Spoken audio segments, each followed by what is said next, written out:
Apesar de tudo, há esperança.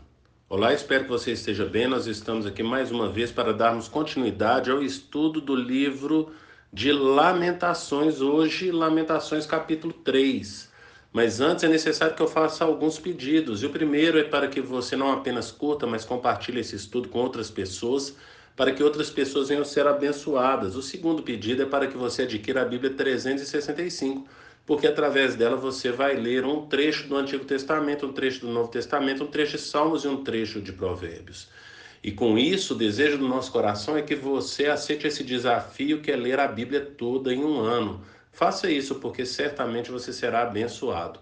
E o terceiro pedido é para que você venha participar de pelo menos um dos estudos que nós fazemos ali na igreja. Portanto, na descrição desse estudo, no nosso canal do YouTube ou na nossa página no Instagram, você pode conferir os dias, horários e temas de cada um dos estudos. Então, venha participar, porque você vai adquirir mais conhecimento de Deus, mais conhecimento da palavra do Senhor. Depois desses pedidos, vamos para o texto de hoje, Lamentações capítulo 3. E eu quero ler do versículo 17 até o versículo 26, que diz: Tirou-me a paz, esqueci-me o que é prosperidade. Por isso digo: meu esplendor já se foi, bem como tudo o que eu esperava do Senhor. Lembro-me da minha aflição e do meu delírio, da minha amargura e do meu pesar. Lembro-me bem disso tudo, e a minha alma desfalece dentro de mim. Todavia, lembro-me também do que pode me dar esperança. Graças ao grande amor do Senhor é que não somos consumidos, pois as suas misericórdias são inesgotáveis, renovam-se cada manhã. Grande é a sua fidelidade. Digo a mim mesmo: a minha porção é o Senhor, portanto, nele porei a minha esperança. O Senhor é bom para com aqueles cuja esperança está nele, para com aqueles que o buscam. É bom esperar tranquilo pela salvação do Senhor. Portanto, agora o autor de Lamentações, diante de todas essas lamentações, como nós falamos ali no estudo do capítulo 1, no início ali do capítulo 1, quando nós expusemos ali, fizemos um pequeno panorama a respeito do livro de Lamentações, é um livro de lamentações, mas que no meio dele encontramos esperança. É necessário que eu relembre hoje o que nós falamos no estudo de ontem, que foi um panorama do que o autor viu com os próprios olhos. Então ele vai falar a respeito da destruição do templo, da destruição da cidade, das situações ali dos líderes da cidade, como que eles ficaram. Ele fala então, lá no capítulo 2, versículo 11, que meus olhos estão cansados de chorar, e o choro dele é por causa da situação do povo. Então ele vai falar das crianças, dos bebês, das mães ali, de todo o sofrimento que o povo tem passado. E no capítulo 3, versículo 1, ele começa falando: eu sou o homem que viu a aflição trazida pela vara da sua ira. Portanto, ele está falando daquilo que ele viu. E aí, por isso, agora no capítulo 3, e como nós sempre pedimos, é necessário que você leia todo o capítulo para entender melhor a mensagem que a gente destaca. Ele vem falando então no capítulo 3, ele vem falando a respeito do motivo pelo qual isso tudo aconteceu, mas também de como que ele se sentiu. O que os olhos dele viram foi relatado ali no capítulo 2, mas agora ele vai trazer os sentimentos dele. Ele vai falar um pouco a respeito de tudo que ele está se sentindo, de como que ele está se sentindo, da oração rejeitada que ele teve. Então, ele vai trazer um pouco desse sentimento Se antes ele falou do olhar, das coisas que ele viu, agora ele vai falar do que ele está sentindo enquanto ele vê isso tudo acontecendo e depois disso tudo ter acontecido, qual que é o sentimento dele. Então, a gente começou lendo aqui o versículo 17, vai falar então que isso tudo tirou a paz dele. Ele esqueceu o que é prosperidade. Por quê? Porque eles passaram ali, como já falamos, antes da destruição ali de Jerusalém, da cidade, dos muros, do templo, houve um cerco ali que durou cerca de 2 anos, mas antes disso eles já haviam passando por uma certa escassez, porque eram-lhe impostos tributos altos e por isso eles tinham escassez. E aí então a lembrança dele com relação à prosperidade era algo muito distante, porque era o que ele tinha visto nos últimos dias, nos últimos meses, nos últimos anos, tudo que ele tinha presenciado que foi a ausência de prosperidade.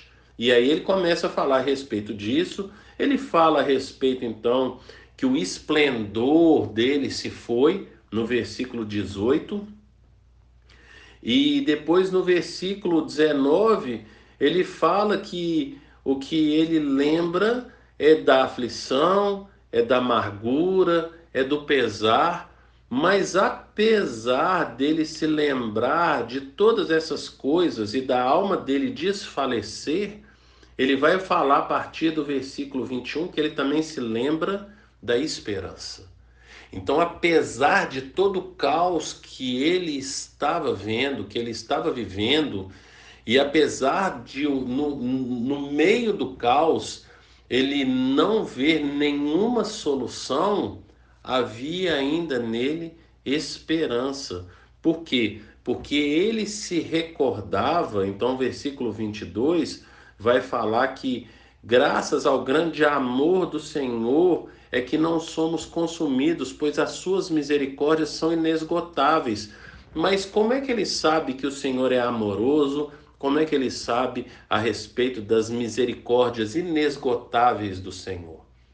Em 2 momentos a gente pode ver aqui. Primeiro, por tudo que o Senhor fez ao longo da história. Desde que Abraão saiu lá da parentela, do meio da parentela dele, e foi lá para a terra onde que o Senhor iria mostrar.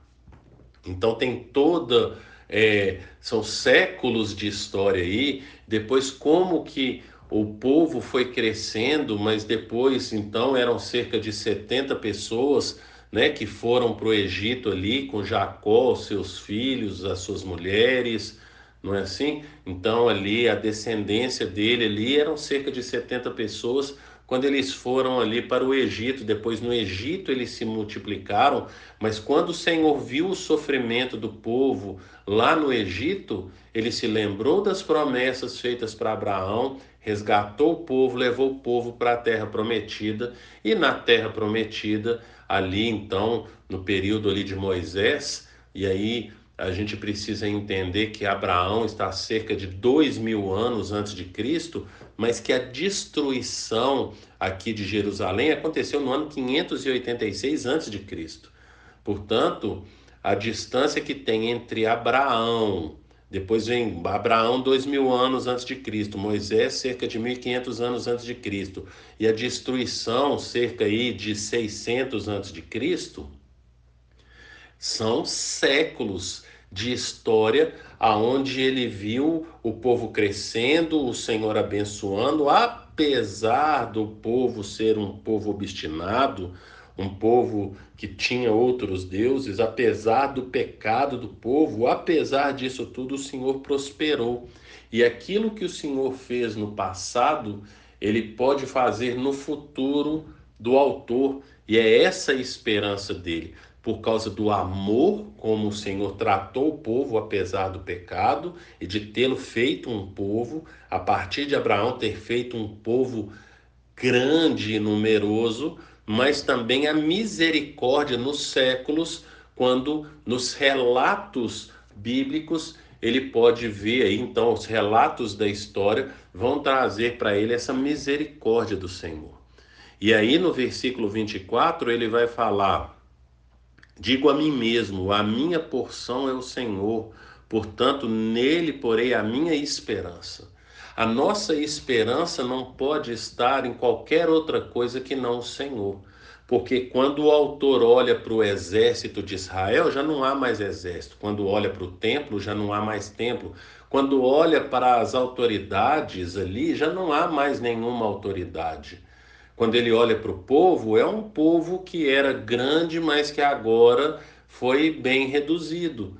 Dos cativos que foram levados para a Babilônia, se você ler ali em Jeremias capítulo 52, versículo 30, você vai ver que o total de exilados, de pessoas então que foram levadas para a Babilônia, foi 4.600 pessoas. Então, daquele povo numeroso, quando não se podia contar, assim como não podia contar as estrelas dos céus, agora foi reduzido para um número de 4.600, mas ainda há esperança. E ele deposita a esperança dele, não é na quantidade do povo, não é então no templo, não é nos palácios, não é no exército, não é, em nada que não seja o Senhor. Eu não sei o que você tem passado, eu não sei quais que são as lutas que você tem passado, mas eu quero lembrar o que falei no estudo de Jó, lá em Jó, capítulo 37, versículo 7, fala que Deus paralisa o trabalho da mão do homem para que esse o reconheça. Aqui Deus parou todo um povo para que esse povo se voltasse para ele. Como falei, eu não sei o que você tem vivido, mas eu sei que Deus é soberano, que há um propósito dele para a sua vida.